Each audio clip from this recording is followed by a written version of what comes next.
Hi friends, welcome back to my channel. ಹೇಗಿದ್ದೀರಾ ಎಲ್ಲರೂ ಚೆನ್ನಾಗಿದ್ದೀರಾ ಅಂತ ಅಂದ್ಕೊಳ್ತೀನಿ. ಸೊ ಇವತ್ತು ಭಾನುವಾರದ ಬ್ಲಾಗ್ನ ನಿಮ್ಮ ಜೊತೆ ಶೇರ್ ಮಾಡ್ಕೊಳ್ತಾ ಇದ್ದೀನಿ. ಭಾನುವಾರ ಒಂದು ಸ್ವಲ್ಪ ಲೇಟಾಗೇ ಎದ್ದಿದ್ದು, ಬಟ್ ಪಾಪುಗೆ ಬಿಸಿಲು ತೋರಿಸ್ಕೋಬೇಕು ಅಂತ ಅಂದ್ಬಿಟ್ಟು ಮೇಲ್ಗಡೆ ಕರ್ಕೊಂಡು ಹೋಗಿದ್ದೆ. ಒಂದು 10 ನಿಮಿಷ ಬಿಸಿಲು ತೋರಿಸ್ಕೊಂಡು ಕರ್ಕೊಂಬಂದೆ. ಅದಾದಮೇಲೆ ಒಂದು ಸ್ವಲ್ಪ ಬೆಡ್ ಸ್ಪ್ರೆಡ್ ಎಲ್ಲ ಚೇಂಜ್ ಮಾಡಿ ರೂಮೆಲ್ಲ ಸ್ವಲ್ಪ ಕ್ಲೀನ್ ಮಾಡಬೇಕಾಗಿತ್ತು ಅಂತ ಅಂದ್ಬಿಟ್ಟು ಎಲ್ಲ ಮಾಡ್ಕೊಳ್ತಾ ಇದ್ದೀನಿ. ಇನ್ನು ಜೀವನ್ ಕಾಫಿ ಮಾಡ್ಕೊಂಬರ್ತೀನಿ ಅಂತ ಅಂದ್ಬಿಟ್ಟು ಕೆಳಗಡೆ ಹೋದರು. ಅವ್ರು ಬರೋ ಅಷ್ಟೊತ್ತಿಗೆ ನಾನು ರೂಮೆಲ್ಲ ಕ್ಲೀನ್ ಮಾಡಿಬಿಡೋಣ ಅಂತ ಅಂದ್ಬಿಟ್ಟು ರೂಮೆಲ್ಲ ಕ್ಲೀನ್ ಮಾಡ್ಕೊಳ್ತಾ ಇದ್ದೀನಿ. ಮಾಸ್ಟರ್ ಬೆಡ್ರೂಮಲ್ಲಿ ಗಿಡಗಳನ್ನ ಇಟ್ಕೊಂಡಿದ್ದೀನಲ್ವ, ಆ ಗಿಡಗಳ ಮೇಲೆ ಒಂದು ಸ್ವಲ್ಪ ಧೂಳೆಲ್ಲ ಕುತ್ಕೊಂಡ್ಬಿಟ್ಟಿರುತ್ತೆ. ಸೊ ಅದನ್ನು ಕೂಡ ಅಷ್ಟೇ ವೆಟ್ ಟಿಶ್ಯೂಯಿಂದ ಎಲ್ಲ ಕ್ಲೀನ್ ಮಾಡ್ಕೊಂಡ್ಬಿಡ್ತೀನಿ. ಸೊ ಈ ರೀತಿಯಾಗಿ ಎಲ್ಲ ಕ್ಲೀನ್ ಮಾಡ್ಕೊಂಡಾಗ ಗಿಡಗಳು ನೋಡೋದಕ್ಕೂ ಕೂಡ ತುಂಬ ಚೆನ್ನಾಗಿ ಕಾಣಿಸ್ತಾ ಇರುತ್ತೆ. ತುಂಬಾ ಫ್ರೆಶ್ ಫೀಲ್ನ ಕೊಡುತ್ತೆ ಅಂತ ಹೇಳ್ಬೋದು. ಇನ್ನು ಮೇಲ್ಗಡೆನೂ ಕೂಡ ಒಂದಷ್ಟು ಗಿಡಗಳನ್ನ ಏನು ಇಟ್ಕೊಂಡಿದ್ದೀವಿ, ಅದನ್ನು ಕೂಡ ಇವತ್ತೆಲ್ಲ ಕ್ಲೀನ್ ಮಾಡ್ಕೊಳ್ಳೋಣ ಅಂತೆಲ್ಲ ಅಂದ್ಕೊಂಡಿದ್ವಿ. ಅಂದರೆ ಗೊಬ್ಬರ ಎಲ್ಲ ಹಾಕ್ಬಿಟ್ಟು ಕ್ಲೀನ್ ಮಾಡ್ಕೊಳ್ಳೋಣ ಅಂತ. ಬಟ್ ನೋಡಿದ್ರೆ ಅದಾಗಲೇ ಇಲ್ಲ. ಸೊ ಏನಕ್ಕೆ ಅಂತಲೂ ಕೂಡ ನಾನು ನಿಮ್ಮ ಜೊತೆ ಮುಂದೆ ಶೇರ್ ಮಾಡ್ಕೊಳ್ತೀನಿ. ಸೊ ಹೀಗೆ ನಾನು ರೂಮೆಲ್ಲ ಕ್ಲೀನ್ ಮಾಡ್ಕೊಳ್ತಾ ಇದ್ದೆ. ಅದಾದಮೇಲೆ ಜೀವನ್ ಕೂಡ ಬಂದುಬಿಟ್ಟು ಒಂದು ವಿಷಯ ಹೇಳಿದ್ರು. ಏನು ಅಂತಂದರೆ, ಇವತ್ತು ಮೈಸೂರು ಅತ್ತೆ ಮಾವ ಬರ್ತಿದ್ದಾರೆ ಅಂತ. ಸೊ ಹಾಗಾಗಿ ಸರಿ ಬೇಗ ಏನಾದರೂ ಮಾಡ್ಕೊಂಬಿಡೋಣ ಅಡುಗೆಗೆ ಅಂತ ಅಂದ್ಬಿಟ್ಟು ಏನು ಮಾಡೋದು ಅಂತ ಯೋಚನೆ ಮಾಡ್ತಾಯಿದ್ದೆ. ಸೊ ಹೇಗಿದ್ದರೂ ಅವ್ರು ಬರೋದು ಮಧ್ಯಾಹ್ನ ಆಗಿರೋದ್ರಿಂದ ಸಾಂಬಾರು ಏನಾದರೂ ಮಾಡಿಬಿಡೋಣ, ಚಿಕನ್ ಸಾಂಬಾರು. ಹಾಗೆಯೇ ಅತ್ತೆ ನಾನ್ ವೆಜ್ ತಿನ್ನೋದಿಲ್ಲ. ಸೊ ಅವ್ರಿಗೆ ಅಂತ ಏನಾದರೂ ವೆಜ್ ಅಡುಗೆ ಮಾಡೋಣ ಅಂತ ಅಂದ್ಕೊಂಡೆ. ನಾನಿಲ್ಲ, ಅದಕ್ಕೆ ಬೇಗನೆ ಕೆಲಸಗಳನ್ನ ಮಾಡ್ಕೊಂಡು ಬಿಡ್ತಾಯಿದ್ದೀನಿ. ಬೆಡ್ ಸ್ಪ್ರೆಡ್ ಎಲ್ಲ ನೀಟಾಗಿ ಹಾಕಿ ಕ್ಲೀನ್ ಮಾಡ್ಕೊಂಬಿಡೋಣ ಅಂತ. ಆ್ಯಕ್ಚುಲಾಗಿ ನಾನು ರೂಮೆಲ್ಲ ಕ್ಲೀನ್ ಮಾಡ್ಕೊಳ್ಳೋ ಟೈಮಲ್ಲಿ ನನಗೆ ಗೊತ್ತಿರಲಿಲ್ಲ ಅವ್ರು ಬರ್ತಾರೆ ಅಂತ. ಸೊ ನನ್ನ ಪ್ಯಾಡಿಗೆ ನಾನೆಲ್ಲ ಕ್ಲೀನ್ ಮಾಡ್ಕೊಳ್ತಾ ಇದ್ದೆ. ಆಮೇಲೆ ಜೀವನ್ ಹೇಳಿದ್ರು ಈ ಥರ ಬರ್ತಾ ಇದ್ದಾರೆ ಅಂತ ಅಂದ್ಬಿಟ್ಟು, ಸರಿ ಅಂತ ಬೇಗನೆ ಕ್ಲೀನೆಲ್ಲ ಮಾಡ್ಕೊಂಡ್ಬಿಟ್ಟು ಫಸ್ಟು ಪಾಪುಗೆ ಸ್ನಾನ ಮಾಡಿಸ್ಬಿಡೋಣ. ಅದಾದಮೇಲೆ ನಾನು ಕೂಡ ಸ್ನಾನ ಮಾಡಿಕೊಂಡ್ರೆ ಆಮೇಲೆ ಹೋಗಿ ಅಡುಗೆ ಕೆಲಸ ಎಲ್ಲ ಮಾಡ್ಕೊಳ್ಳೋದಕ್ಕಾಗತ್ತೆ ಅಂತ ಅಂದ್ಕೊಂಡೆ. ಸೊ ಹಾಗಾಗಿ ಬೇಗನೆ ಕೆಲಸಗಳನ್ನ ಮಾಡ್ಕೊಳ್ತಾ ಇದ್ದೀನಿ. ಸುಮಾರಷ್ಟು ಜನ ಕೇಳ್ತಾ ಇದ್ರಿ, ನಿಮ್ಮ ಅತ್ತೆ ಮಾವ ಬಂದಿಲ್ವಾ ಪಾಪು ನೋಡೋದಕ್ಕೆ ಅಂತ ಅಂದ್ಬಿಟ್ಟು. ಸೊ ಇವತ್ತು ಬರ್ತಾ ಇದ್ದಾರಲ್ವ, ಹಾಗಾಗಿ ವಿಡಿಯೋ ಕೂಡ ಮಾಡ್ಕೊಳ್ಳೋಣ ಅಂತ ಅಂದ್ಕೊಂಡೆ. ಯಾಕಂದರೆ ಯೂಶ್ವಲಾಗಿ ಎಲ್ಲನೂ ಕೂಡ ವಿಡಿಯೋ ಮಾಡ್ಕೊತೀನಿ, ನಾನು ವ್ಲಾಗ್ ಮಾಡ್ಕೊತಾ ಇರ್ತೀನಿ ಪ್ರತಿದಿನವೂ ಕೂಡ. ಸೊ ಅದೇ ರೀತಿಯಾಗಿ ಇವತ್ತು ಅವ್ರು ಬರ್ತಾ ಇದ್ದಾರಲ್ವ, ಯಾವ ರೀತಿ ಇರುತ್ತೆ ಏನು ಅವ್ರು ಬಂದಾಗ ಅವ್ರ ಜೊತೆ ಟೈಮ್ ಸ್ಪೆಂಡ್ ಮಾಡೋದು ಅನ್ನೋದನ್ನೆಲ್ಲ ಒಂದು ಸ್ವಲ್ಪ ವಿಡಿಯೋ ಕ್ಲಿಪ್ಪಿಂಗ್ ತೊಗೊಳ್ಳೋಣ ಅಂತ ಅಂದ್ಕೊಂಡು ಹಾಗೆ ವ್ಲಾಗ್ನ ಕಂಟಿನ್ಯೂ ಮಾಡ್ತಾಯಿದ್ದೀನಿ. ಇನ್ನು ಪಾಪುನ ನಾನು ಪಕ್ಕದ ರೂಮಲ್ಲಿ ಮಲಗಿಸಿದ್ದೆ. ಒಂದು ಸ್ವಲ್ಪ ಇಲ್ಲೆಲ್ಲ ಧೂಳಾಗುತ್ತಲ್ವ, ಮತ್ತು ಅವಳಿಗೂ ಕೂಡ ಇನ್ಫೆಕ್ಷನ್ ಆದರೆ ಅಂತ ಅಂದ್ಬಿಟ್ಟು ಅವಳನ್ನ ಪಕ್ಕದ ರೂಮಲ್ಲಿ ಮಲಗಿಸಿದ್ದೆ. ಅಪ್ಪು ನೋಡ್ಕೊತಾ ಇದ್ದ. ಇನ್ನು ನಾನು ಬೆಡ್ ಸ್ಪ್ರೆಡ್ ಎಲ್ಲ ಚೇಂಜ್ ಮಾಡಿಬಿಟ್ಟು ಆಮೇಲೆ ಪಾಪುನ ಈ ಕಡೆ ರೂಮ್ಗೆ ಕರ್ಕೊಂಬಂದೆ. ಪಾಪುನ ಬೆಡ್ ಮೇಲೆ ಮಲಗಿಸ್ಬಿಟ್ಟು ನಂದೇನಿದೆ ಕೆಲಸಗಳನ್ನ ಹಾಗೆ ಕಂಟಿನ್ಯೂ ಮಾಡ್ಕೊತಾ ಇದ್ದೀನಿ. ಸೊ ಅವಳಂತೂ ಅಪ್ಪು ಮಾತಾಡಿಸ್ತಾ ಇದ್ರೆ ಆರಾಮಾಗಿರ್ತಾಳೆ. ಅವ್ನು ಮಾತಾಡ್ತಾ ಇದ್ರೇ ಒಂಥರ ಏನೋ ಸ್ಮೈಲ್ ಮಾಡೋದು, ಅವ್ನಿಗೆ ರಿಯಾಕ್ಟ್ ಮಾಡೋದು, ಈ ಥರದ್ದೆಲ್ಲ ಮಾಡ್ತಿರ್ತಾಳೆ. ಒಂಥರ ನೋಡೋದಕ್ಕೂ ಕೂಡ ತುಂಬ ಖುಷಿ ಆಗುತ್ತೆ. ಜೊತೆಗೆ ಅಪ್ಪು ಅವಳನ್ನ ಹಿಂಸೆ ಎಲ್ಲ ಮಾಡೋದಕ್ಕೆ ಹೋಗಲ್ಲ. ಅಂದರೆ ಸುಮ್ಮನೆ ಅಳಿಸೋದು ಈ ಥರದ್ದೆಲ್ಲ ಏನೂ ಮಾಡಲ್ಲ. ತುಂಬಾ ಚೆನ್ನಾಗಿ ನೋಡ್ಕೊತಾನೆ ಅವನು. ಸೊ ಈಗ ಹಾಗೆ ಮಾತಾಡ್ಸೋ ಅಪ್ಪು ಒಂದು ಸ್ವಲ್ಪ ಅಂತ ಅಂದ್ಬಿಟ್ಟು ಹೇಳಿದೆ. ನಾನು ಕೂಡ ಬೇಗ ಅದೇನಿದೆ ನಾನು ಕೆಲಸಗಳನ್ನೆಲ್ಲ ಮಾಡ್ಕೊಳ್ತಾ ಇದ್ದೆ. ಇವಾಗ ಏನು ಬೆಡ್ಶೀಟೆಲ್ಲ ನಾನು ಚೇಂಜ್ ಮಾಡಿದೆ ಅಲ್ವಾ, ಹಳೆ ಬೆಡ್ಶೀಟನ್ನೆಲ್ಲ ವಾಶ್ಗೆ ಹಾಕ್ಬಿಡೋಣ ಅಂತ ಅದನ್ನು ಮೇಲ್ಗಡೆ ತೊಗೊಂಡು ಹೋಗಿ ಎಲ್ಲ ವಾಶ್ಗೆ ಹಾಕ್ಬಿಟ್ಟು ಪಾಪುಗೂ ಕೂಡ ಸ್ನಾನ ಮಾಡಿಸಿ ನಾನು ಕೂಡ ಸ್ನಾನ ಮಾಡಿಕೊಂಡು ಅವ್ರು ಬರೋ ಅಷ್ಟೊತ್ತಿಗೆ ನಾವು ರೆಡಿ ಆಗಿಬಿಟ್ಟಿದ್ವಿ. ಇನ್ನು ಜೀವನ್ ಚಿಕನ್ ತೊಗೊಂಬರ್ಬೇಕಾಗಿತ್ತಲ್ಲ, ಅವರು ಕೂಡ ಹೋಗಿ ಚಿಕನ್ ಕೂಡ ತೊಗೊಂಬಂದರು.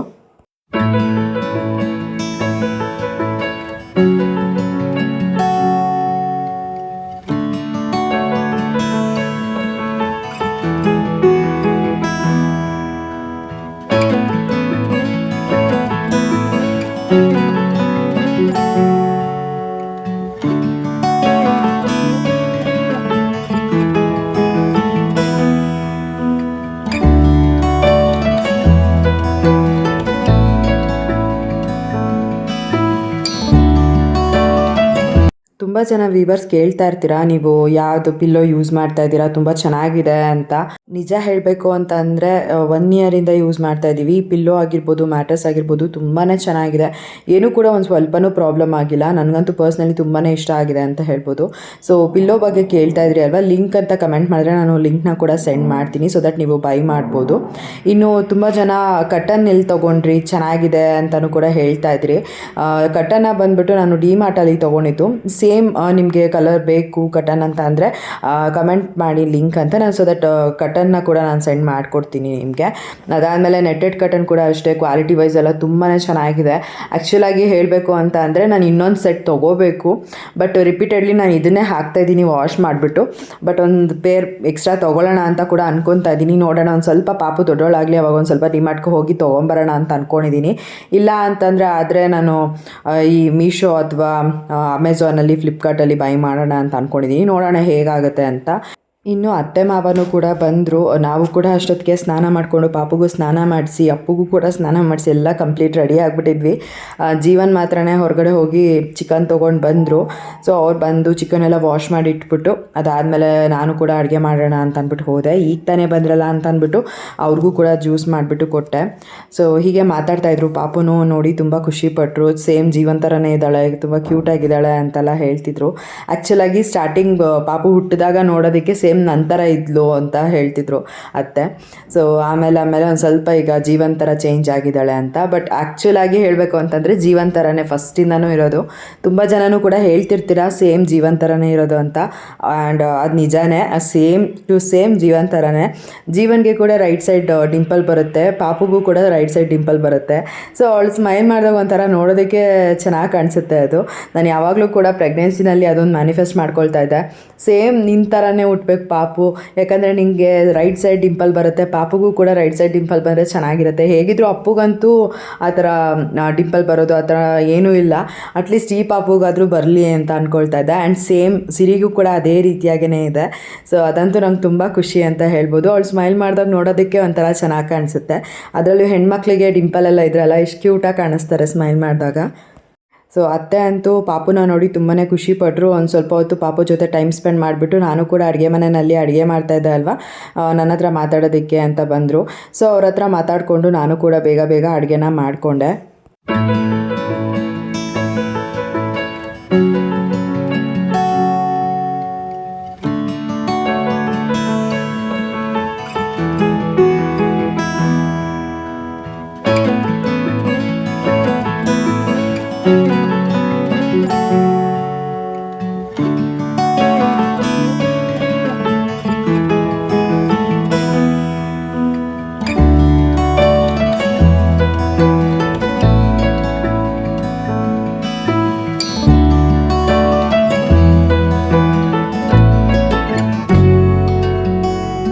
ನಾನಿಲ್ಲಿ ಅಡುಗೆ ಮನೆಯಲ್ಲಿ ಎಲ್ಲ ಕೆಲಸಗಳನ್ನ ಮಾಡ್ಕೊತಾ ಇದ್ದೆ. ಅತ್ತೆನೂ ಬಂದು ನನಗೆ ಬೆಳ್ಳುಳ್ಳಿ ಎಲ್ಲ ಬಿಡಿಸಿ ಹೆಲ್ಪ್ ಮಾಡಿಕೊಟ್ರು. ಆಮೇಲೆ ಜೀವನ್ ಮತ್ತು ಅತ್ತೆ ಇಬ್ಬರು ಕೂಡ ಅಲ್ಲೇ ನಿಂತ್ಕೊಂಡು ಮಾತಾಡ್ತಾಯಿದ್ರು.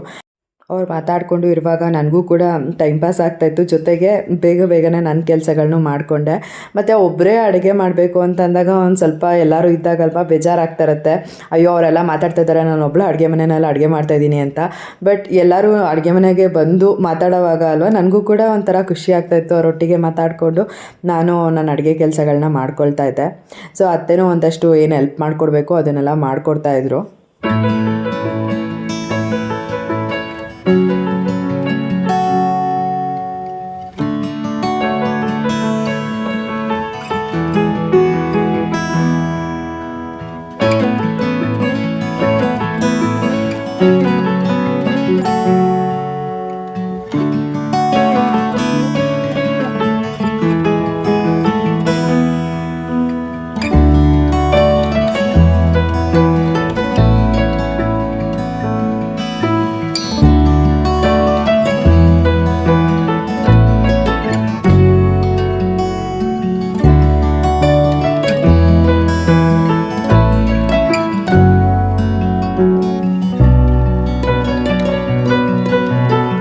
ಇಲ್ಲಿ ನಾನು ವಾಯ್ಸ್ ಯಾಕೆ ಮ್ಯೂಟ್ ಮಾಡಿದ್ದೀನಿ ಅಂತ ಅಂದರೆ, ಒಂದು ಬಂದು ನನ್ನ ಮಗ ಟಿ ವಿ ಸೌಂಡನ್ನ ಜೋರಾಗಿ ಕೊಟ್ಟಿದ್ದ, ಜೊತೆಗೆ ಅದೇ ಸೌಂಡ್ ಕೇಳಿಸ್ತಾ ಇತ್ತು. ನಾವಿಲ್ಲಿ ಏನು ಮಾತಾಡ್ತಾ ಇದ್ದೀವಿ ಅದು ಸೌಂಡೇ ಕೇಳಿಸ್ತಾ ಇರಲಿಲ್ಲ. ಸೊ ಹಾಗಾಗಿ ನಾನು ವಾಯ್ಸ್ ಮ್ಯೂಟ್ ಮಾಡಿದ್ದು. ಅದಾದಮೇಲೆ ನನಗೂ ಕೂಡ ಬೆಳಗ್ಗೆ ತಿಂಡಿ ತಿಂದಿರಲಿಲ್ಲ, ಹಾಗಾಗಿ ಹೊಟ್ಟೆ ಬೇರೆ ಹಸಿತಾ ಇತ್ತು. ಅದಕ್ಕೋಸ್ಕರ ಅಲ್ಲಿ ಡ್ರೈ ಫ್ರೂಟ್ಸ್ ಇತ್ತಲ್ಲ, ದೇವರಿಗೆ ನೈವೇದ್ಯಕ್ಕೆ ಅಂತ ಏನು ಜೀವನ್ ಡ್ರೈ ಫ್ರೂಟ್ಸ್ ಎಲ್ಲ ಇಟ್ಟಿರ್ತಾರೆ, ಅದನ್ನು ತೊಗೊಂಬಂದು ಯೂಶ್ವಲಾಗಿ ಅಡುಗೆ ಮನೆಯಲ್ಲೇ ಇಟ್ಟಿರ್ತಾರೆ, ಅದನ್ನು ತೊಗೊಂಡು ತಿಂತಾ ಹಾಗೆ ಅಡುಗೆ ಮಾಡ್ತಾಯಿದ್ದೆ. ಅದೇನೋ ಗೊತ್ತಿಲ್ಲ, ಇವಾಗ ಒಂದು ಸ್ವಲ್ಪ ಬೇಗನೆ ಹಶ್ವಾಗ್ತಿರುತ್ತೆ. ಅದರಲ್ಲೂ ಕೂಡ ನಾನು ಬೆಳಗ್ಗೆ ಹೊತ್ತು ತಿಂಡಿ ಮಾಡಿರಲಿಲ್ಲ. ಹೇಗಿದ್ದರೂ ಬರ್ತಾರಲ್ವ ಅಂತ ಬೇಗನೆ ನಾನು ಮನೆ ಕೆಲಸಗಳನ್ನ ಮಾಡ್ಕೊಳ್ಳೋದ್ರಲ್ಲೇ ಬ್ಯುಸಿ ಆಗಿಬಿಟ್ಟೆ. ಸೊ ಈ ಕಡೆ ತಿಂಡಿ ತಿನ್ನೋದನ್ನ ಮರ್ತೇ ಹೋದೆ. ನಾನು ತಿಂಡಿ ತಿನ್ನೋಣ ಅನ್ನೋ ಅಷ್ಟೊತ್ತಿಗೆ ಅವರು ಕೂಡ ಬಂದ್ರಲ್ವ, ಸರಿ ಬಿಡು ಇನ್ನೇನು ಒಂದೇ ಸರಿ ಅಡುಗೆ ಮಾಡ್ಕೊಂಡೇ ತಿಂದ್ಬಿಡೋಣ ಅಂತ ಅಂದ್ಬಿಟ್ಟು ಬೇಗ ಅಡುಗೆ ಕೆಲಸಗಳನ್ನ ಮಾಡ್ಕೊಳ್ತಾ ಇದ್ದೀನಿ. ಮತ್ತು ಮನೆಗೆ ಬಂದಿರೋರಿಗೆ ತುಂಬ ಊಟದಲ್ಲಿ ಕಾಯಿಸೋದು ಇದೆಲ್ಲ ನನಗೆ ಇಷ್ಟ ಆಗೋಲ್ಲ. ಆನ್ ಟೈಮ್ ಅಡುಗೆ ಎಲ್ಲ ಆಗಿಬಿಟ್ರೆ ಅವರು ಕೂಡ ಬೇಗ ಊಟ ಮಾಡ್ಬೋದು, ಅವರೊಟ್ಟಿಗೆ ಕೂತ್ಕೊಂಡು ನಾವು ಊಟ ಮಾಡ್ಬೋದು ಅನ್ನೋದೊಂದಷ್ಟೇ.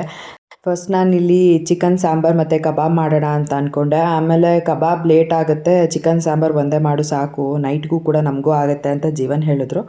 ಸರಿ ಅಂತ ಅಂದ್ಬಿಟ್ಟು ಇಲ್ಲಿ ಚಿಕನ್ ಸಾಂಬಾರು ಹಾಗೆಯೇ ಎಗ್ ಬಾಯ್ಲ್ ಮಾಡೋದಕ್ಕೆ ಅಂತ ಎಗ್ನ ಇಟ್ಟಿದ್ದೆ.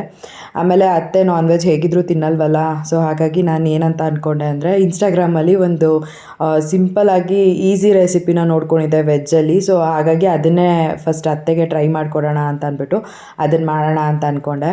ಆಮೇಲೆ ಅವರಿಗೆ ಅಂತ ಪಕೋಡ ಮಾಡೋಣ ಅಂತ ಈ ರೀತಿಯಾಗಿ ಅಂದ್ಕೊಂಡೆ. ಸೊ ಹಾಗಾಗಿ ಅತ್ತೆಗೆ ಫಸ್ಟ್ ಕೇಳಿದೆ, ಯಾಕೆ ನೀವು ನಾನ್ ವೆಜ್ ಬಿಟ್ಟಿದ್ದು ಆ್ಯಕ್ಚುಲಾಗಿ ಅಂತ. ಅವರು ಹೀಗೆ ನನಗೆ ಯಾಕೋ ಮನಸ್ಸಾಗಲಿಲ್ಲ ನಾನ್ ವೆಜ್ ತಿನ್ನಬೇಕು ಅಂತ, ಸೊ ಹಾಗಾಗಿ ಬಿಟ್ಟೆ. ಆಲ್ಮೋಸ್ಟ್ ಇವಾಗ ಒಂದು 10 ವರ್ಷ ಆಗ್ತಾಯಿದೆ. ನನಗೇನು ಕ್ರೇವಿಂಗ್ಸ್ ಆಗಲ್ಲ ತಿನ್ನಬೇಕು ಅಂತ, ಮತ್ತೇನಾದ್ರು ಅಡುಗೆ ಮಾಡ್ತಾಯಿದ್ರು ನನಗೆ ತಿನ್ನಬೇಕು ಅಂತ ಅನಿಸಲ್ಲ. ಸೊ ಕಂಪ್ಲೀಟಾಗಿ ಬಿಟ್ಬಿಟ್ಟಿದ್ದೀನಿ ಅಂತ ಹೇಳ್ತಿದ್ರು.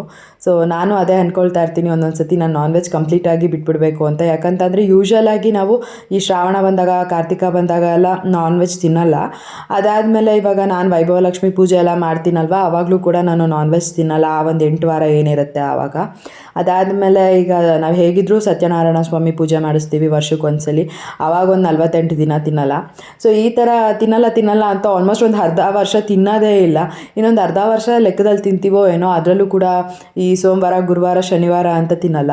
ಸೊ ಹಾಗಾಗಿ ಇನ್ನೆಲ್ಲಿ ಒಂದು ಸ್ವಲ್ಪ ದಿನ ಅಷ್ಟೇ ತಿನ್ನೋದು, ಇನ್ನು ಅದನ್ನು ಯಾಕೆ ಬಿಡ್ತೀಯಾ ಅಂತ ಜೀವನ್ ಬೈತಾಯಿದ್ರು. ಸೊ ನಾನು ಅದೇ ಅನ್ಕೋತಾ ಇದ್ದೆ, ಹೌದಲ್ವ ನಾನು ಈ ಥರ ಯೋಚನೆನೇ ಮಾಡಿರಲಿಲ್ಲ ಅಂತ. ಸೊ ಹೀಗೆ ನಾನ್ ವೆಜ್ ಬಗ್ಗೆ ಮಾತಾಡುವಾಗ ನಮ್ಮ ಅತ್ತೆ ನಾನು ಒಂದು 10 ವರ್ಷ ಆಯಿತು ನಾನ್ ವೆಜ್ ಬಿಟ್ಟು ಅಂತ ಹೇಳ್ತಾಯಿದ್ರು. ಸೊ ಆಗ ಈ ಎಲ್ಲ ಮಾತುಕತೆಗಳು ಬಂತು. ಸೊ ಇವಾಗ ನಾನು ಕೂಡ ಮಸಾಲೆಗೆಲ್ಲ ಏನು ಬೇಕು ಎಲ್ಲ ಗ್ರೈಂಡ್ ಮಾಡ್ಕೊಳ್ತಾ ಇದ್ದೀನಿ. ಸೊ ಸುಮಾರಷ್ಟು ಜನ ಕೇಳ್ತಾ ಇರ್ತೀರ ನಿಮ್ಮ ಕಿಚನ್ ಟೂರ್ ಮಾಡಿ ಅಂತ. ಸೊ ಸದ್ಯದಲ್ಲೇ ನಾನು ಅದನ್ನು ಶೇರ್ ಮಾಡ್ಕೊಳ್ತೀನಿ. ಯಾಕಂದರೆ ತುಂಬ ಜನ ಕೇಳಿದ್ದೀರಾ ನಿಮ್ಮ ಮನೆ ಹೋಮ್ ಟೂರ್ ಮಾಡಿ, ಕಿಚನ್ ಟೂರ್ ಮಾಡಿ, ನಿಮ್ಮ ಮಾಸ್ಟರ್ ಬೆಡ್ರೂಮ್ ಟೂರ್ ಮಾಡಿ ಅಂತ. ಸೊ ಎಲ್ಲನೂ ಸಪ್ರೇಟಾಗಿ ಮಾಡೋಕ್ಕಾಗುತ್ತೋ ಇಲ್ವೋ ಗೊತ್ತಿಲ್ಲ, ಬಟ್ ಹೋಮ್ ಟೂರಲ್ಲೇ ಆಲ್ಮೋಸ್ಟ್ ಎಲ್ಲನೂ ಶೇರ್ ಮಾಡ್ಕೊಳ್ಳೋಣ ಅನ್ನೋದಕ್ಕೋಸ್ಕರ ನಾನು ಇನ್ನೂ ಸಪ್ರೇಟಾಗಿ ಏನೂ ವಿಡಿಯೋ ಮಾಡ್ಕೊಂಡಿಲ್ಲ. Kitchen tour, master bedroom tour ಆ ಥರದ್ದೆಲ್ಲನೂ. ಸೊ ಆದಷ್ಟು ಬೇಗನೆ ಶೇರ್ ಮಾಡ್ಕೊಳ್ತೀನಿ. ಸುಮಾರಷ್ಟು ಜನ ಇಷ್ಟಪಡ್ತೀರಾ ಅಲ್ವಾ, ಸೊ ಹಾಗಾಗಿ ಬೇಗನೆ ಮಾಡೋಣ ಅಂತ ಅಷ್ಟೇನೆ. ಕೆಲವೊಂದಷ್ಟು ರೀಸನ್ಸ್ಗಳಿಂದ, ಅಂದರೆ ಇವಾಗ ನನ್ನ ಡೆಲಿವರಿ ಟೈಮ್ ಆಗಿರ್ಬೋದು, ಈ ಪ್ರೆಗ್ನೆನ್ಸಿ ಟೈಮಲ್ಲಿ ಆಗಿರ್ಬೋದು, ನನಗೆ ನಿಜ ಅಷ್ಟೊಂದೆಲ್ಲ ವ್ಲಾಗ್ ಮಾಡ್ಕೊಳ್ಳೋಕೆ ಶಕ್ತಿನೇ ಇರಲಿಲ್ಲ. ಸೊ ಹಾಗಾಗಿ ಓಕೆ ಮಾಡೋಣ ಅಂತ ಡಿಲೇ ಮಾಡಿಕೊಂಡೇ ಬಂದೆ.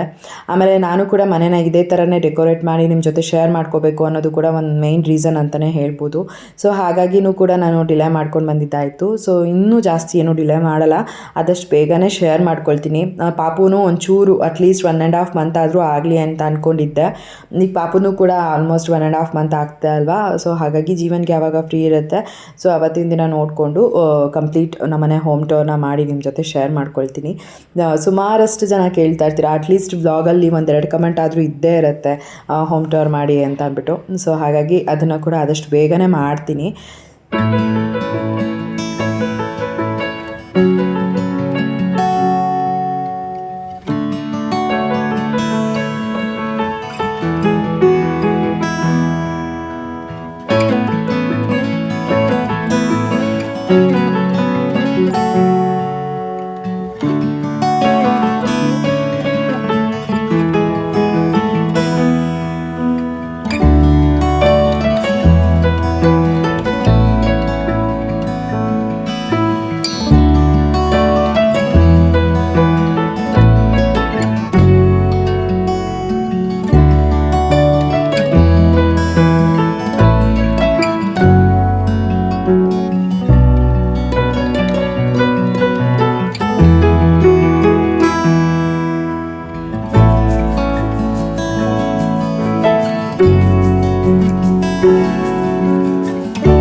ಇಲ್ಲಿ ನನ್ನ ಮಗ ನಮ್ಮ ಮಾವನ ಜೊತೆ ಕುತ್ಕೊಂಡು ಹೀಗೆ ಏನೋ ಆಟ ಆಡ್ತಾ ಇದ್ದ.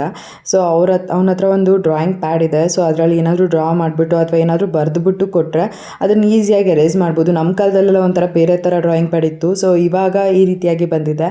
ಸೊ ಅದನ್ನು ಮಾವನ ಹತ್ರ ತೋರಿಸ್ತಾ ಇದ್ದ ಅಲ್ವಾ, ಅವರು ಕೂಡ ಡ್ರಾಯಿಂಗ್ ಮಾಡಿ ಕೊಡ್ತಾಯಿದ್ರು. ಸೊ ಅವನು ಕೂಡ ಅದನ್ನು ನೋಡಿ ಖುಷಿ ಪಡ್ತಿದ್ದ. ಅವನಿಗೆ ಏನು ಬರುತ್ತೆ ಅವನು ಕೂಡ ಡ್ರಾಯಿಂಗ್ ಮಾಡಿ ತೋರಿಸ್ತಾ ಇದ್ದ.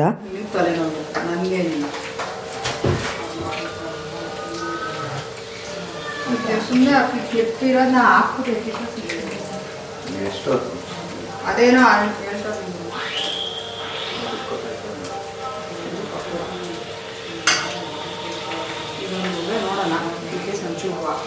ಅಕ್ಕಿ ಹಿಟ್ಟ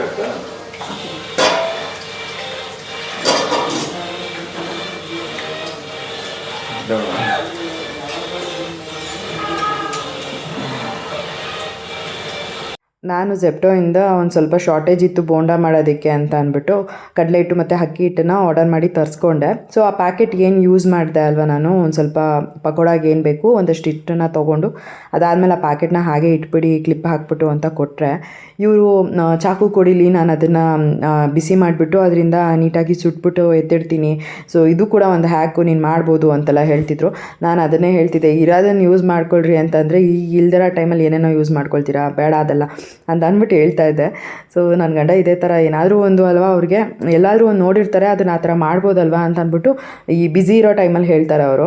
ಸೊ ಹಾಗಾಗಿ ಹಾಗೆ ಎತ್ತಿಡಿ, ಅದನ್ನು ಆಮೇಲೆ ನೋಡ್ಕೊಳ್ಳೋಣ ಅಂತ ಅಂದ್ಬಿಟ್ಟು ಹೇಳಿದ್ದಾಯಿತು. ಮತ್ತು ಇಲ್ಲಿ ಸಾಂಬಾರು ಕೂಡ ಮಾಡಿದ್ದಾಯಿತು, ಇನ್ನು ಪಕೋಡ ಕೂಡ ಮಾಡಿದ್ದಾಯಿತು. ಇನ್ನು ಎಲ್ಲರೂ ಒಟ್ಟಿಗೆ ಕೂತ್ಕೊಂಡು ಊಟ ಮಾಡೋದಷ್ಟೇ. ಇವಾಗ ಲಾಸ್ಟಲ್ಲಿ ಒಂದು ಸ್ವಲ್ಪ ಸಾಂಬಾರಿಗೆ ಕೊತ್ತಂಬರಿ ಸೊಪ್ಪು ಬೇಕಾಗಿತ್ತು ಅಂತ ಅಂದ್ಬಿಟ್ಟು ಜೀವನ್ಗೆ ಒಂದು ಸ್ವಲ್ಪ ವಾಶ್ ಮಾಡಿಬಿಟ್ಟು ಕೊಡೋದಕ್ಕೆ ಹೇಳಿದ್ದೆ. ಸೊ ಎಷ್ಟು ಬೇಗನೆ ವೆಜ್ ಸಾಂಬಾರು ಮಾಡಿದೆ ಅಂತಂದರೆ ನಾನು ಅದು ರೆಸಿಪಿ ಕೂಡ ನಾನು ನಿಮ್ಮ ಜೊತೆ ಶೇರ್ ಮಾಡ್ಕೊಳ್ತೀನಿ. ತುಂಬಾ ಈಸಿಯಾಗಿ ಮಾಡಿಬಿಡ್ಬೋದು. ಜಸ್ಟ್ ಒಂದು 5 ನಿಮಿಷಕ್ಕೆಲ್ಲ ನಾನು ಸಾಂಬಾರು ರೆಡಿನೇ ಮಾಡಿಬಿಟ್ಟೆ. ಟೇಸ್ಟಿಯಾಗಿ ಕೂಡ ಇತ್ತು. ಅತ್ತೆ ಕೂಡ ತುಂಬ ಚೆನ್ನಾಗಿದೆ ಅಂತ ಇಷ್ಟಪಡ್ತಾಯಿದ್ರು. ಸೊ ನನಗೂ ಕೂಡ ಖುಷಿ ಆಯಿತು. ಯೂಶ್ವಲ್ ಆಗಲ್ವಾ, ಮನೆಗೆ ಯಾರಾದರೂ ಗೆಸ್ಟ್ಗಳು ಬಂದಾಗ ಈ ರೀತಿಯಾಗಿ ಸಿಂಪಲ್ಲಾಗಿ ಏನಾದರೂ ಅಡುಗೆಗಳು ಮಾಡಿದಾಗ ಅವರು ಕೂಡ ಇಷ್ಟಪಟ್ಟು ಅದನ್ನು ಹೇಳ್ತಾರೆ ಅಲ್ವಾ, ಆದಾಗ ತುಂಬಾ ಖುಷಿ ಆಗುತ್ತೆ. ಸೊ ನನಗೂ ಕೂಡ ಹಾಗೆ ಖುಷಿ ಆಯಿತು. ಆಮೇಲೆ ಯಾವಾಗ ಇನ್ನೊಂದ್ಸರಿ ಬಂದಾಗ ಮಾಡ್ಕೊಡೋಣ, ಈ ಟೈಮಲ್ಲಿ ನಿನಗೆ ನಾವು ಮಾಡ್ಕೊಡ್ಬೇಕು. ಮಾಡಿ ಏನ್ ಯಾವಾಗ ಬಂದ್ರೆ ನೀವು ಮಾಡಿಸ್ಕೊಳ್ಳೋ ಟೈಮ ಹೋಗ್ಲಿ, ನನ್ಗೆ ಇದಾರು ಮಾಡಿಸೋ ಅತ್ತೆ ಸುತ್ತಿ ಬನ್ನಿ ನೀವು. ನಿನ್ ಈ ವಿಡಿಯೋ ನನ್ನ ಕಡೆ ಮಾಡಿ. ನಮ್ಮ ಅತ್ತೆ ಪಾತ್ರೆ ತೊಳಿತಾರೆ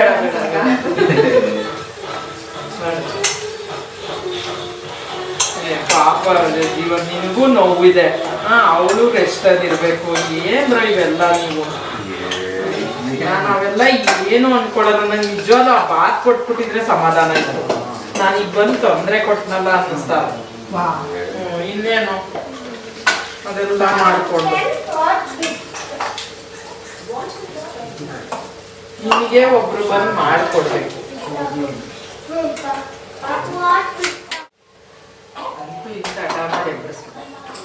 ಚೆನ್ನಾಗಿ ನಗ್ತಾಳೆ ನೋಡಿ.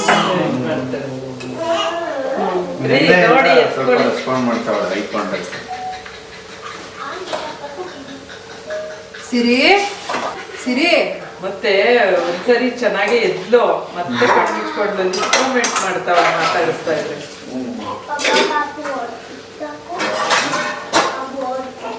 ಪಾಪು ಆಡ್ಬಿಟ್ಟ ಯಾವ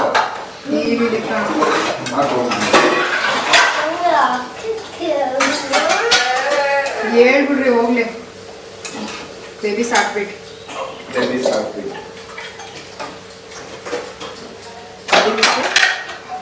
ಹಂಗೆ. ಮೊನ್ನೆ ಅವತ್ತು ಯಾವುದೋ ಇನ್ಸ್ಟಾಗ್ರಾಮಲ್ಲಿ ಡಾಕ್ಟರು ಹೇಳ್ತಾರೆ, ಅಪ್ಪು ಪಾಪು ಹೊಟ್ಟೆಲಿರುತ್ತಲ್ಲ ಹಾರ್ಟ್ಬೀಟ್ ಕೇಳಿಸ್ಕೊಂತಾರದಂತೆ ಮಮ್ಮಿದು.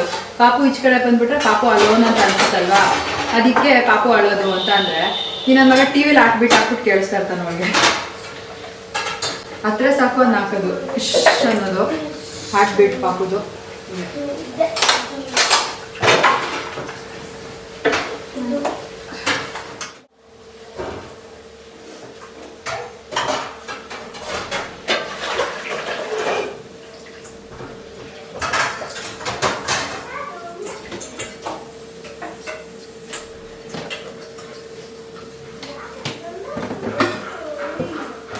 ಬಾಯ್ ಅಪ್ಪೋ ಓಯ್ ಬಾಯ್.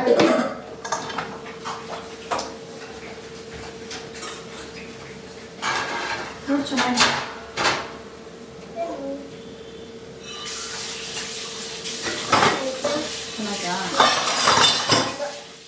ಸೊ ಇಲ್ಲಿ ಫಸ್ಟಿಗೆ ಅತ್ತೆ ಪಾತ್ರೆ ಎಲ್ಲ ತೊಳ್ಕೊಡ್ತೀನಿ ಅಂತ ಹೇಳಿದ್ರು. ಆಮೇಲೆ ನಾನು ಬೇಡ ಬೇಡ ಅಂತ ಅಂದ್ಬಿಟ್ಟು ಅವಾಯ್ಡ್ ಮಾಡಿದೆ. ಆಮೇಲೆ ನೋಡಿದ್ರೆ ನೀನು ಇಷ್ಟೊಂದೆಲ್ಲ ಕೆಲಸ ಮಾಡ್ತಿದ್ಯಾ, ಅಟ್ಲೀಸ್ಟ್ ನಾನು ಪಾತ್ರೆನಾದರೂ ತೊಳ್ಕೊಡ್ತೀನಿ ನನ್ನ ಸಮಾಧಾನಕ್ಕೆ ಅಂತ ಅಂದ್ಬಿಟ್ಟು ಪಾತ್ರೆನ ಕೂಡ ತೊಳ್ಕೊಟ್ರು ಪಾಪ. ಅದಾದಮೇಲೆ ಎಲ್ಲ ಅಡುಗೆ ಮನೆನ ನಾನು ಕೂಡ ಕ್ಲೀನ್ ಮಾಡಿಬಿಟ್ಟು ಅದಾದಮೇಲೆ ಊಟಕ್ಕೆಲ್ಲ ಬಡ್ಸ್ಕೊಂಡು ಕೊಟ್ಟೆ. ಸೊ ನಿಜವಾಗ್ಲೂ ಅವರು ಪಾತ್ರೆ ಎಲ್ಲ ತೊಳ್ಕೊಟ್ಟಿದ್ದಂತೂ ನಂಗೆ ಬೇಜಾರಾಯಿತು. ಬಟ್ ಅವರು ಕೂಡ ನಾನು ಎಷ್ಟು ಹೇಳಿದ್ರು ಕೂಡ ಕೇಳ್ತಿರ್ಲಿಲ್ಲ. ನಾವೆಲ್ಲ ಹೋದ್ಮೇಲೆ ಆಮೇಲೆ ನಿನಗೆ ಕೆಲಸ ಆಗುತ್ತೆ, ನೀನು ಅಟ್ಲೀಸ್ಟ್ ನಾವು ಹೋದ್ಮೇಲೆ ರೆಸ್ಟ್ ಮಾಡ್ಬೋದು ಅಂತ ಅಂದ್ಬಿಟ್ಟು ಇಷ್ಟೆಲ್ಲ ಪಾತ್ರೆ ಎಲ್ಲ ತೊಳೆದ್ಬಿಟ್ಟು ಕೊಡ್ತೀನಿ ಅಂತ ಅಂದ್ಬಿಟ್ಟು ತೊಳ್ಕೊಟ್ರು.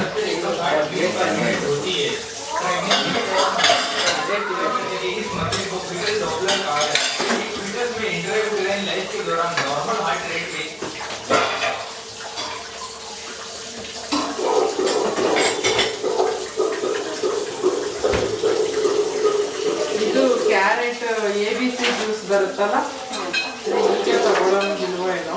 ABC ಜ್ಯೂಸ್ ಕುಡಿದ್ರೆ ಸಾಕು, ಫ್ಲೋ ಬರುತ್ತಲ್ಲ. ನಂಗೆಲ್ಲ ತರಕಾರಿನೆಲ್ಲ ತಿನ್ನಕ್ಕೆ ಹೇಳೋದು. ಬೀಟ್ರೂಟು, ಕ್ಯಾರೆಟು, ಮತ್ತೆ ಸ್ವಲ್ಪ ಕ್ಯಾರೆಟೇ ಜಾಸ್ತಿ, ಬೀಟ್ರೂಟ್ ಕಮ್ಮಿ, ಮತ್ತೆ ಒಂದು ಇದು ಆಮ್ಲ ಅಥವಾ ನಾವು ಆಮ್ಲನೇ ಈಗ ಅಮ್ಮ ಕೊಡ್ತಾ ಇದ್ದೀನಿ ಅವಳು.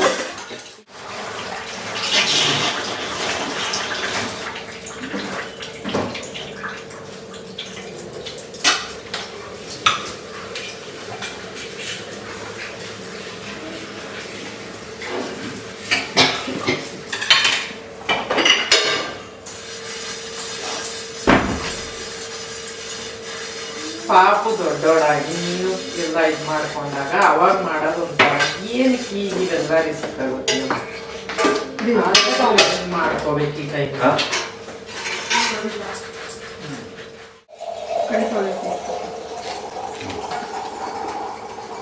ತಗೊಂಡು ಮಮ್ಮ ಬಿಸಿ ಕುಡಿಯೋಕ್ಕೆ ಇಲ್ಲ ಬರೀ ಅತ್ತೆ ಆಮೇಲೆ ತಗೊಂಡಾಯ್ತು.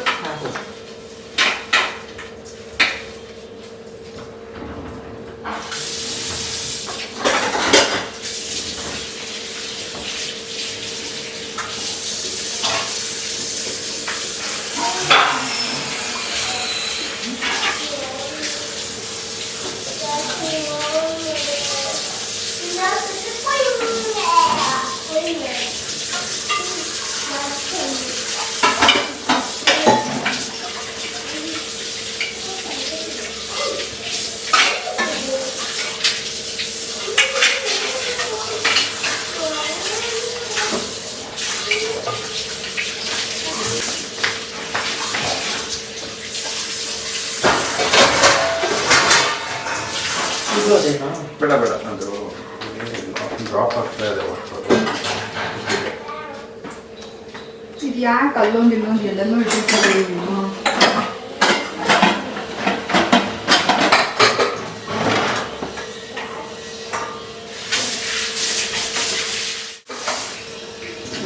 ಪಾಲಿಶ್ ಎಲ್ಲ ಮಾಡಿಸ್ಕೊಟ್ಟಿದ್ವಿ ವಸ್ತುಗಳು ಹಾಕೋರು ಗೊತ್ತಿಲ್ಲ. ಪಾಪು ಡಿಕಾಕ್ಷನ್ಸಲ್ಲೂ ಆ ಥರ ಕರೀಲಿ ಅಷ್ಟೊಂದು ಪೇಂಟ್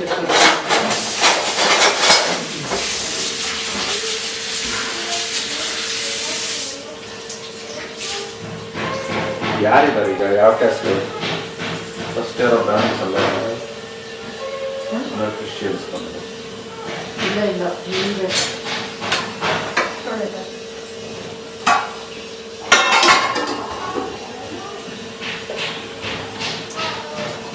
ನಮ್ಗೆ ಅಷ್ಟೇ. ಅದೇ ಸೇರಿಸ್ತಾರಿದ್ದಾರೆ, ಅದೇನೋ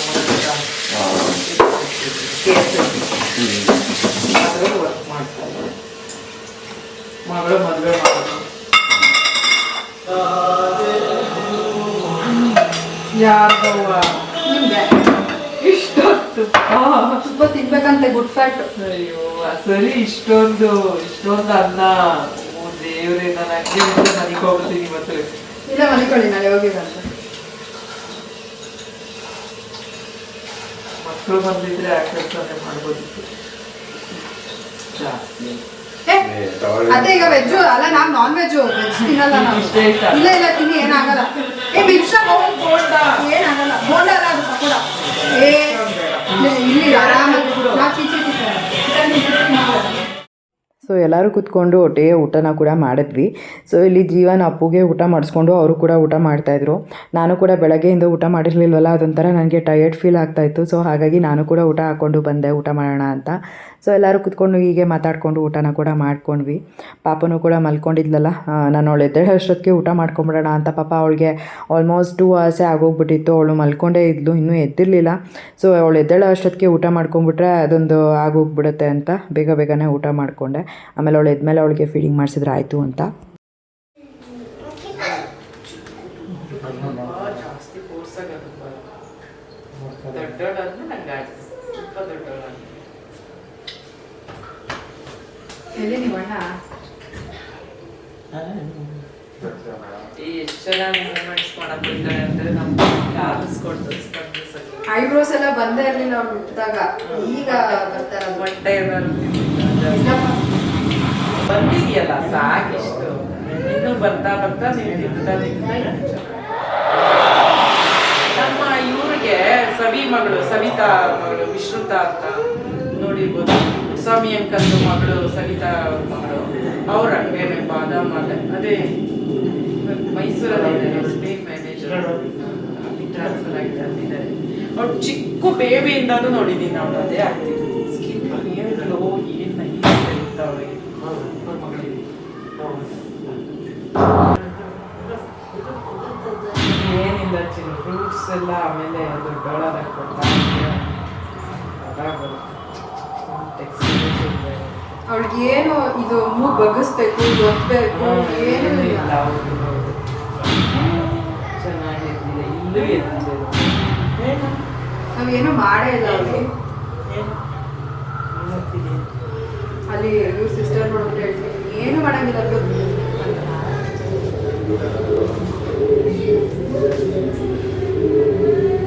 ಅಪ್ಪೋ ಯಾಕೆ ಕೈಟು. ಮನೆಯಲ್ಲಿ ಎಲೆ ಮತ್ತು ಬಾಳೆಹಣ್ಣು ಇರಲಿಲ್ಲ. ಅತ್ತೆಗೆ ಅರಿಶಿನ ಕುಂಕುಮ ಕೊಡೋದಕ್ಕೆ ಅಂತ ಅಂದ್ಬಿಟ್ಟು ಏನು ಬೇಕೋ ಅದನ್ನೆಲ್ಲ ಆರ್ಡರ್ ಮಾಡಿಕೊಂಡೆ. ಅದಾದಮೇಲೆ ನಮ್ಮ ಅತ್ತೆ ಹೇಳಿದ್ರು ಅಲ್ಲಿ ಅಮ್ಮನ ಮನೆ ಹತ್ರನೇ ಇರೋದಲ್ವ, ಸೊ ಅಮ್ಮನ ಮನೆಗೆ ಹೋಗ್ಬಿಟ್ಟು ಹಾಗೆ ನಾವು ಕೂಡ ಹೊರಡ್ತೀವಿ ಅಂತ. ಸರಿ ಅಂತ ನಾನು ನನ್ನ ತಮ್ಮನಿಗೆ ಕೂಡ ಕಾಲ್ ಮಾಡಿದೆ. ಯಾಕೆಂತಂದರೆ ಒಂದು ಗಾಡಿನಲ್ಲಿ ಜೀವನ್ ಮಾವನ ಕರ್ಕೊಂಡು ಹೋಗ್ಬೋದು, ಇನ್ನೊಂದು ಗಾಡಿನಲ್ಲಿ ನನ್ನ ತಮ್ಮ ಅತ್ತೆನ ಕರ್ಕೊಂಡು ಹೋಗ್ಬೋದು ಅಲ್ವಾ. ಸೊ ಈ ರೀತಿಯಾಗಿ ಮ್ಯಾನೇಜ್ ಮಾಡ್ಕೊಂಡು ಹೋಗ್ಬೋದು ಅನ್ನೋದಕ್ಕೋಸ್ಕರ ನಾನು ನನ್ನ ತಮ್ಮನ ಕಾಲ್ ಮಾಡಿಬಿಟ್ಟು ಬರೋದಕ್ಕೆ ಹೇಳಿದೆ. ಸೊ ನನ್ನ ತಮ್ಮನೂ ಕೂಡ ಬಂದ್ಬಿಟ್ಟು ಅತ್ತೆ ಮತ್ತು ಮಾವನ ಇಬ್ಬರೂ ಕರ್ಕೊಂಡು ಹೋದರು ನಮ್ಮ ಅಮ್ಮನ ಮನೆಗೆ ಅಂತ, ಜೀವನ್ ಮತ್ತು ಚಿಂಟು. ಸೊ ಪಾಪನೂ ಕೂಡ ಫೀಡಿಂಗ್ ಮಾಡಿಸ್ಕೊಂಡು ಕರ್ಕೊಂಬಂದೆ. ಅವಳು ಆರಾಮಾಗಿ ಆಟ ಆಡ್ತಾಯಿದ್ಲು. ಯೂಶ್ವಲಾಗಿ ಅವಳು ಚೆನ್ನಾಗಿ ಫೀಡಿಂಗ್ ಮಾಡಿಸ್ಬಿಟ್ರೆ ಅಲ್ವಾ ಆರಾಮಾಗಿರ್ತಾಳೆ, ಮತ್ತು ಆಲ್ಮೋಸ್ಟ್ ಒಂದು ಅರ್ಧ ಮುಕ್ಕಾಲು ಗಂಟೆವರೆಗೂ ಚೆನ್ನಾಗಿ ಆಟ ಆಡ್ತಾಳೆ. ಇವಾಗಂತೂ ಎಲ್ಲ ರೆಸ್ಪಾಂಡ್ ಮಾಡ್ತಿರ್ತಾಳೆ. ನಾವೇನಾದರೂ ಮಾತಾಡ್ತಿದ್ರೆ ಹ್ಞೂ ಅಂತ ಎಲ್ಲ ಅನ್ನೋದು, ಆ ಥರ ಎಲ್ಲ ಕ್ಯೂಟಾಗಿ ಸೌಂಡ್ ಮಾಡೋದು, ಇದೆಲ್ಲ ಚೆನ್ನಾಗಿ ಮಾಡ್ತಿರ್ತಾಳೆ. ಸೊ ಅದೆಲ್ಲ ನೋಡೋದಕ್ಕೆ ಕೂಡ ತುಂಬ ಖುಷಿ ಆಗುತ್ತೆ.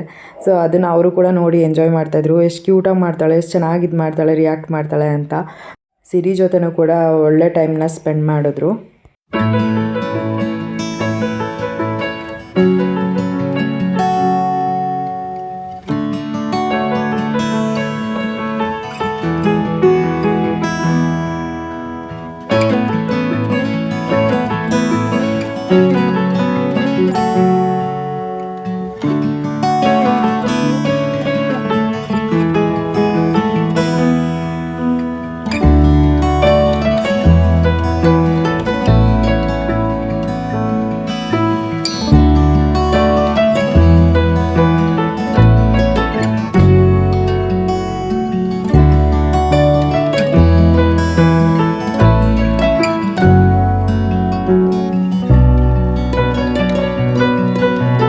ಇವಾಗ ಅತ್ತೆಗೆ ಅರಿಶಿನ ಕುಂಕುಮ ಕೊಡ್ತಾಯಿದ್ದೀನಿ.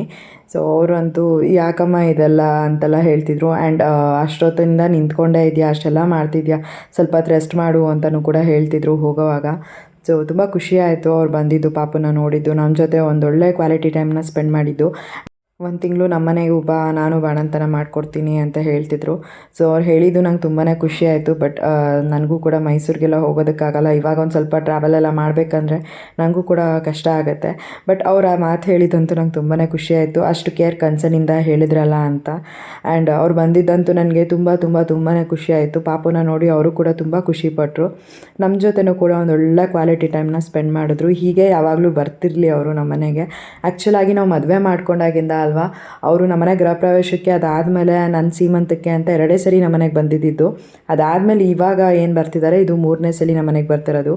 ಇನ್ನು ಮುಂದೆ ರಜಾ ಇದ್ದಾಗಾದರೂ ನಮ್ಮ ಮನೆಗೆ ಬನ್ನಿ ಅಂತ ಹೇಳಿದೆ. ಹ್ಞೂ ಅಂತ ಹೇಳಿದ್ದಾರೆ, ನೋಡೋಣ ಯಾವಾಗ ಬರ್ತಾರೆ ನೆಕ್ಸ್ಟ್ ಟೈಮ್ ಅಂತ. ಸೊ ಇವಾಗ ಅಮ್ಮ ಅಪ್ಪನ ಮನೆಗೆ ಇಬ್ಬರು ಕೂಡ ಹೊರಡ್ತಾ ಇದ್ದಾರೆ. ಚಿಂಟು ಮತ್ತು ಜೀವನ್ ಇಬ್ಬರು ಕೂಡ ಕರ್ಕೊಂಡು ಹೋದರು ಅಮ್ಮ ಅಪ್ಪ ಮನೆಗೆ. ಅಲ್ಲಿ ಹೋಗಿ ಒಂದು ಸ್ವಲ್ಪ ಹೊತ್ತಿದ್ದು ಅದಾದಮೇಲೆ ಹೊರಡ್ತೀನಿ ಅಂತ ಕೂಡ ಹೇಳ್ತಿದ್ರು. ಸೊ ಖುಷಿ ಆಯಿತು ಫ್ರೆಂಡ್ಸ್ ಅವ್ರು ನಮ್ಮ ಮನೆಗೆ ಬಂದಿದ್ದು, ಪಾಪ ನೋಡಿದ್ದು ಎಲ್ಲನೂ. ಸೊ ಇವತ್ತಿನ ಈ ಒಂದು ವಿಡಿಯೋನ ಕೂಡ ನಾನು ಇಲ್ಲಿಗೆ ಎಂಡ್ ಮಾಡ್ತೀನಿ. ಇವತ್ತಿನ ಈ ಒಂದು ವಿಡಿಯೋ ನಿಮ್ಗೆ ಇಷ್ಟ ಆಗಿದ್ರೆ ಲೈಕ್ ಮಾಡಿ, ಕಮೆಂಟ್ ಮಾಡಿ, ಶೇರ್ ಮಾಡಿ. ಇನ್ನೂ ಯಾರು ನನ್ನ ಯೂಟ್ಯೂಬ್ ಚಾನಲ್ನ ಸಬ್ಸ್ಕ್ರೈಬ್ ಮಾಡ್ಕೊಳ್ತಾರೆ ನೋಡ್ತಾ ಇದ್ದೀರಾ, ದಯವಿಟ್ಟು ನನ್ನ ಯೂಟ್ಯೂಬ್ ಚಾನಲ್ನ ಸಬ್ಸ್ಕ್ರೈಬ್ ಮಾಡಿಕೊಂಡು ನೋಡಿ. ಸಿಗೋಣ ಮುಂದಿನ ವಿಡಿಯೋನಲ್ಲಿ. Thanks for watching. ಬಾಯ್.